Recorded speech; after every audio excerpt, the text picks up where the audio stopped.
In this video, I'm going to talk about the difference between the NA and the Turbo FG Falcon. There's a lot of misinformation out there about the differences between these two, and it can be really problematic for people who are trying to turbo their NAs, or just in general want to know if they've broken something in their turbo model and they can take some NA parts and put it in that they just happen to have on hand, things like that. So hopefully this will be a useful resource for people to be able to come and find a completed, as big as possible, factual as possible list. If I miss anything, if you think, hey, hang on, you missed something really important, let me know in the comments and I will take it to the experts in this sort of stuff that I know. I've been doing this stuff for 10 years now, making videos about Falcons, and I have made friends with a lot of guys who work on these cars every single day. I'll go and I'll check with them and make sure that we can verify what is and isn't true. And then if we find out, hey, actually, yeah, I missed something in this video, I will make a pinned comment at the very top of all the comments saying, hey, there's stuff that I've forgotten or there's stuff that I might have been a bit wrong about. Here is the facts right here. And hopefully we can compile a big, useful resource for everybody. I've also got a video already of a list of parts of stuff that you'll need to turbo convert the NA Falcon, as well as a bunch of other things that aren't 100% necessary, but I personally recommend just doing it while you're there. And you'll see the link for that somewhere up at the top of the screen right now. It's in one of the corners, whatever. And while you're here, don't forget to subscribe. It turns out if I don't say that, people forget to do it. So let's get into the list. The oil feed and return line for the turbo, obviously, and then the power steering cooler in the NA is down at the bottom in front of the radiator, but in the turbo, obviously the intercooler is there. So as a result, the power steering cooler is actually up above, mounted above that. The mounts are in the NA, but the problem is the NA also has shorter power steering lines. So turbo has longer power steering lines that allow for that power steering cooler to be up higher out of the way of the intercooler. So if you've got the NA and you want to throw an intercooler in, you have to either get longer power steering lines or you have to relocate that cooler to somewhere else, maybe replace it with a aftermarket one that you can mount somewhere else, or just get longer lines. Now, pistons and rods. The turbo does not have forged rods and pistons. It doesn't. That is not true for the FG. I don't know why this false info keeps floating around. I keep seeing it posted and keep seeing it in comments on Facebook and stuff like that. No forged rods. The rods on the turbo are thicker though. They are thicker than the NA ones, and the compression ratio is different between them. So the NA has, let's just double check what I've got written down, 10-3-1. Whereas the turbo is 8-8-1, okay?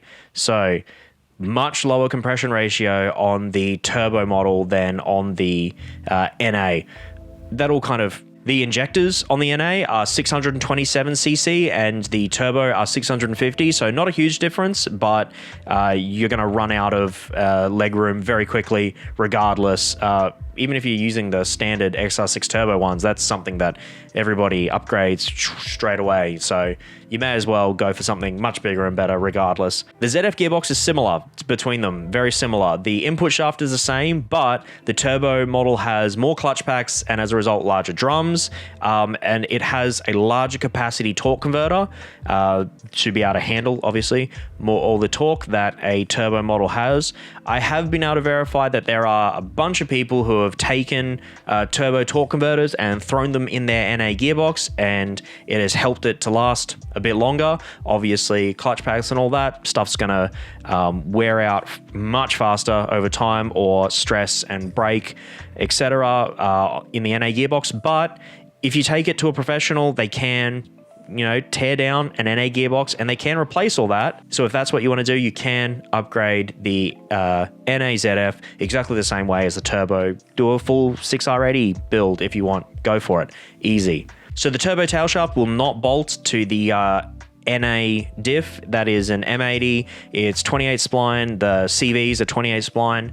And then the turbo model has an M86, and that's 30 spline. And obviously the CVs are 30 spline as well, so stronger. I've seen people suggest that if you try and even put 300 kilowatts through the M80, you're going to shatter it into pieces. That's ridiculous. It's obviously not as strong as the M86 turbo diff, but it's still plenty strong enough to take some reasonable fun power. But as a whole, it is not that hard to change the entire rear cradle to a turbo one and bolt a turbo tail shaft up, so may as well go for it. On the intake side, obviously the turbo and the NA intake are different.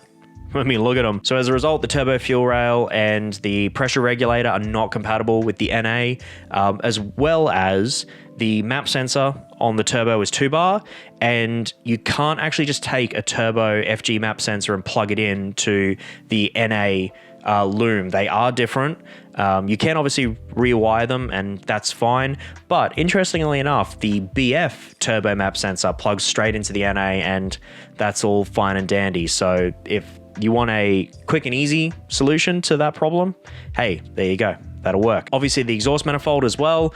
In the turbo one, the turbo has to mount to the exhaust manifold, and then as a result, there's the dump, there's the cats are different in them, and then the cat back is different as well. The turbo one is bigger, a little bit bigger, and then there's some length differences between everything. So 2 completely different systems there. And then obviously the tune.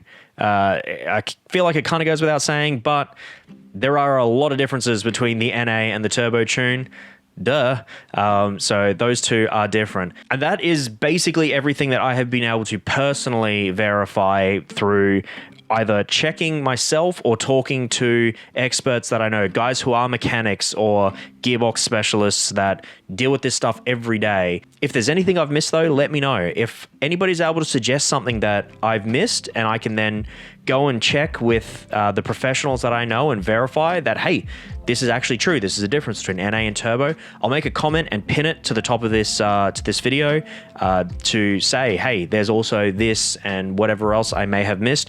Hopefully we can try and collect as much verified, true information of the differences between the 2 and make it a lot easier for people who want to convert their NA FGs to turbo FGs, or maybe just want to know. Anyway, don't forget to subscribe, all that sort of stuff, guys, and I will see you in the next video.